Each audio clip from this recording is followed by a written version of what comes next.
हर हर महादेव। देवों के देव महादेव जी के चरण में प्रणाम करती हूँ, मेरा प्रणाम स्वीकार हो। माता गौरा पार्वती के चरण में प्रणाम करती हूँ, मेरा प्रणाम स्वीकार हो। गणपति ललनवा के चरण में प्रणाम करती हूँ, मेरा प्रणाम स्वीकार हो। सब गुरु भाई बहनों के चरण में प्रणाम करती हूँ, मेरा प्रणाम स्वीकार हो। गुरु भाई बहन, मैं कथा सुनाने जा रही हूँ, इस कथा को पूरा सुनिए और जानिए। हर हर महादेव, घर घर महादेव।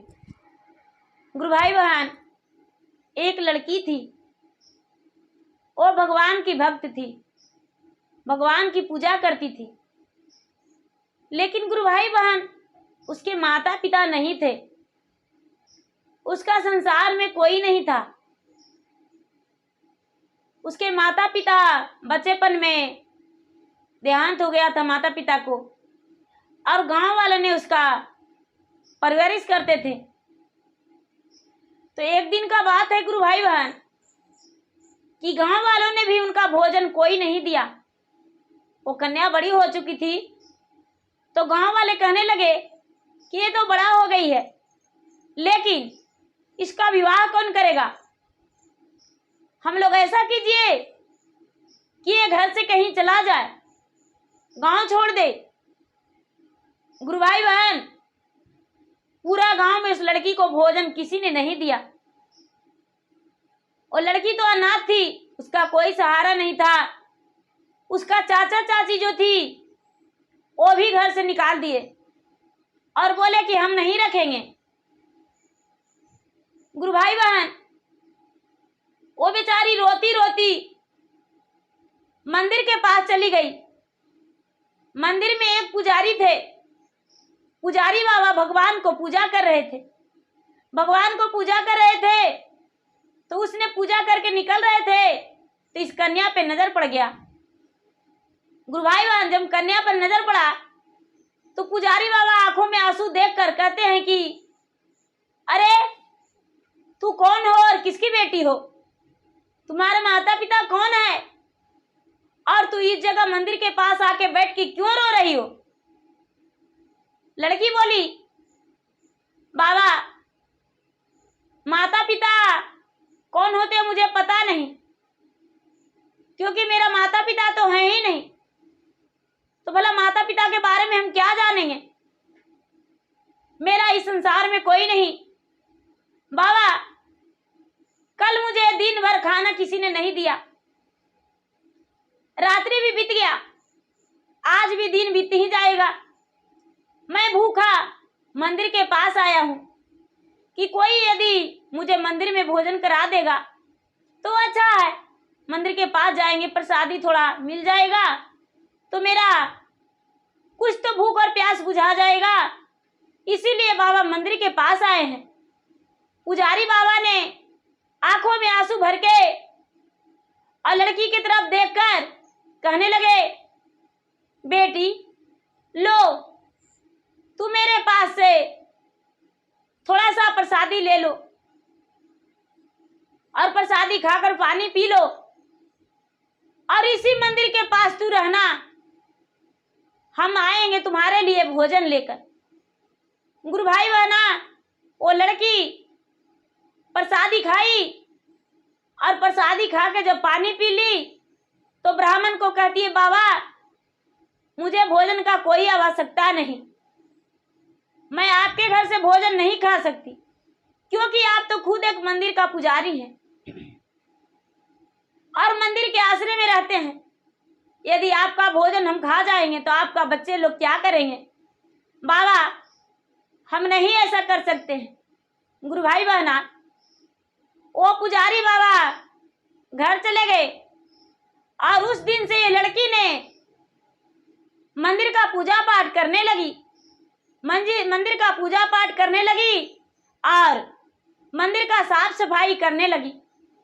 प्रतिदिन मंदिर का पूजा पाठ करती थी, साफ सफाई करके, और मंदिर में ही रहने लगी। गुरु भाई बहना, धीरे धीरे धीरे धीरे बहुत समय बीत गया, एक कन्या बड़ी हो गई। जब कन्या बड़ी हो गई तो भगवान के प्रिय भक्त बन गई। शादी विवाह परिवार के बारे में कुछ भी सोचने नहीं लगी, बिल्कुल एक तपस्वी की तरह मंदिर में रहने लगी। धीरे धीरे समय बीतता गया। अब महादेव जी कहते हैं पार्वती से, हे देवी, अब तो मेरा समय बहुत मुश्किल में पड़ गया है। मैं रात और दिन चिंता में रहता हूं। पार्वती कहते हैं, महादेव जी, आखिर क्या ऐसा बात है जो आप चिंता में रहते हैं? हर बात सताए रहता है, क्यों दुखी रहते हैं? मुझसे आप बताइए, समस्या का समाधान होगा। महादेव कहते हैं, एक कन्या का तो ब्रह्मा जी ने अंक मार दिया था कि तू माता पिता के सया में नहीं पले बढ़ेगी, माता पिता के आंचल के नीचे तुम नहीं पलेगी, तेरे माता पिता के आशीर्वाद तेरे सर पे नहीं रहेगा। लेकिन भाग्य का खेल निराला है। देखिए, कर्म ही पूजा होता है। देखिए देवी, इसे तो घर में किसी को, गांव में किसी ने भोजन नहीं दिया, जहां तक कि इसका चाचा चाची भी निकाल दिया था। तो बताइए, पूरा गांव भोजन नहीं दिया। आज इस लड़की ने गांव में छोड़कर और मंदिर आ गई है। बरसों से मंदिर का साफ सफाई करती है, पूजा करती है, मंदिर में ही सो जाती है, एक तपस्वी की तरह रहती है। बताइए, ये कितने कठोरता समान से यहाँ रहती है, किसी को याद भी नहीं करती है। गुरु भाई बहना, माता देवी कहने लगे, तो महाराज, एक कन्या है, यदि कुमारी रह जाएगी तो आपको भी पाप लगेगा और मुझे भी पाप लगेगा। क्यों ना इससे विवाह करा दिया जाए? गुरु भाई बहना, महादेव कहते हैं, तो किससे मैं विवाह कराऊं और किसके द्वार में जाऊं? यदि हम वर ढूंढने जाएंगे तो पूरे नगर के संसार के लोग तो मुझे तबाह कर देंगे, परेशान कर देंगे। क्या मुझे कदम निकालने देंगे? ऐसा नहीं करने देंगे। पार्वती कहते हैं, महाराज, मेरे पास एक तरकीब है। हम अपना एक माया का घर बनाएंगे, माया का घर बना के और इस कन्या को उस घर में बुलाकर ले जाएंगे और आप एक राजा बन जाइएगा और हम एक रानी बन जाएंगे। आप एक राजा महाराजा की तरह घोड़े सवार होकर और किसी राजा की यहां वर ढूंढने चला जाइएगा और बोलिएगा अपना कन्या का शादी आपके पुत्र से करना चाहते हैं। महाराज, जब ऐसा कीजिएगा तो तैयार ही हो जाएंगे। बोले महादेव, ठीक है देवी, आपकी बात मेरे से लाखों ऊपर। भला आपके बात कोई काट सकता जो हम काट सकते हैं? माता पार्वती ने एक माया रूपी महल बनाए। माया रूपी महल बना के और मंदिर में से उस कन्या को बोले, बेटी, तू मंदिर में क्यों सोती हो? आखिर क्या कारण है? कन्या कहती है, रानी साहब, मैं क्या कहूं, मेरे माता पिता नहीं है, मेरा कोई परिवार नहीं है, मेरा संसार में कोई नहीं, मैं एक अनाथ हूं, इसी कारण मंदिर में ही रह जाता हूं, क्या करूं? माता पार्वती एक रानी का रूप धरे हुए कहते हैं, बेटी, क्या तुम्हें कोई परिवार नहीं, मेरे घर तू चलेगी? ये लड़की कहती है, माता, मैं स्त्री का बोझ नहीं बनना चाहता। नहीं रानी साहब, आपके घर जाएंगे तो आप एक नौकरानी के समान रखेंगे। ये माता पार्वती रानी बनी हुई कहती है, नहीं बेटी, तू मेरे घर चलकर तो देखो। वो लड़की मान गई और मान के माता पार्वती के साथ चली गई। अपने माया के महल में माता लेकर चले गए। वहां महादेव माया रूपी राजा बने थे। गुरु भाई बहना, महादेव ने क्या किए कि इस बच्ची को बोले, बेटी, तूने तो सारा दिन मंदिर में ही बिता देती हो, क्या तुम्हें विवाह करना नहीं अच्छा लगता? लड़की कहती है, बाबा राजा साहब, भला मेरा विवाह कौन करेगा? मुझे तो मुट्ठी भर अन्न देने को लिए गांव में तैयार नहीं था, तो मैंने तो इस चीज को त्याग चुका हूं। महादेव राजा बने कहते हैं तो हम तुम्हारा विवाह कर देंगे। लड़की ने हाँ अभी कुछ नहीं बोली। महादेव ने घोड़े सवार होकर और राज दरबार में चले गए। राज दरबार में जाकर और राजा से बोले, हे राजा साहब, आपके पुत्र जो है विवाह योग्य है, क्या अपने पुत्र का विवाह नहीं कीजिएगा? राजा ने बोले, हाँ राजन, मुझे तो विवाह करना है।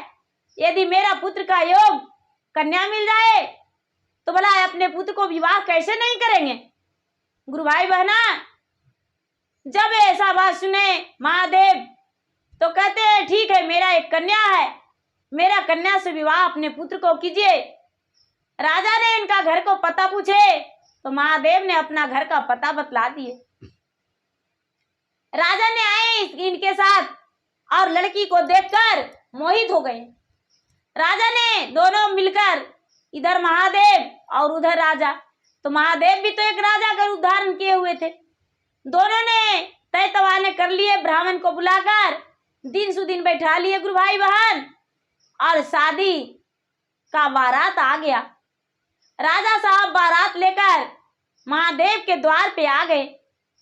जब महादेव के द्वार पर आए हैं तो महादेव जी पूरा ब्रह्मांड के न्योता देके पूरा देवी देवताओं के वहां रख रहे थे। पूरा देवी देवता वहां पहुंचे थे। जब ये राजा द्वार पर गए हैं तो इनको चकित हो रहा है कि कौन राजा है। यहाँ तो लगता है कि कोई राजा ही नहीं है, सब देवी देवताओं आए हैं। ये कौन ऐसा राजा है जिसका कोई परिवार मनुष्य नहीं? सारा जितना निमंत्रण में आए हैं सब तो देवी देवताओं लगते हैं। लेकिन गुरु भाई बहना, फिर भी राजा किसी से बात नहीं किए और अपने पुत्र को विवाह उस कन्या से हंसते हंसते कर दिए। जब महादेव कन्या को विदाई देने लगे तो विदा करके और अपना रूप में आकर कहते हैं कि हे राजन, मैंने एक अनाथ लड़की को एक राजा रूपी धारण करके और आपके घर विवाह किया हूं। मैं छली हूं, छल किया हूं, मेरे छल को माफ कर देना। और मैं कोई मनुष्य नहीं हूं, क्योंकि वर वधू द्वारा यहाँ आएंगे तो ये माया का महल है, ये महल नहीं मिलेगा। लड़की जो थी वो मंदिर का मेरा सेवक थी। राजा ने हंसते हंसते इस बातों को स्वीकार करके और महादेव को प्रणाम करके और कहते हैं कि हे महादेव, आज इसी कन्या के वजह, इसी कन्या के कारण इतना देवी देवताओं से मुझे दर्शन हुआ और आपका चरण स्पर्श करने का मिला। हे महादेव जी, आप क्षमा मत मांगिए, क्षमा तो मुझे मांगना चाहिए। मैं अपने आप का खुद किस्मत हूं कि जो इस कन्या जैसा मेरा बहू मिली।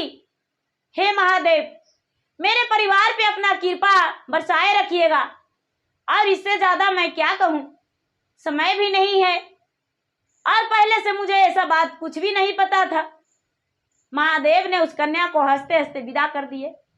बारात विदा हो गया। गुरु भाई बहना, महादेव उसी मंदिर में आकर अपना शिवलिंग में समा गए। महादेव जो देवी थे, देवी भी अंदर ध्यान हो गए, अपना स्थान पे चले गए। सारा देवी देवता जो भी आए थे जहां जहां से वहां चले गए। राजा अपने बहू को लेकर, बारात लेकर, बेटे को लेकर लौट गए और सारा लोग खुशी खुशी रहने लगे। गुरु भाई बहना, जिसका कोई न सहारा है उसका भगवान सहारा होते हैं। उस कन्या का कोई नहीं था तो भगवान उसे माता पिता बन गए और माता पिता बन के एक राजमहल में विवाह कर दिए। तो गुरु भाई बहना, मेरा वीडियो अच्छा लगे तो इसे लाइक कीजिए, शेयर कीजिए, सब्सक्राइब कीजिए और मैं इंस्टाग्राम पे भी हूँ, मैं फेसबुक पे भी हूँ। फेसबुक पे फॉलो कीजिए, शेयर कीजिए। धन्यवाद। हर हर महादेव, घर घर महादेव।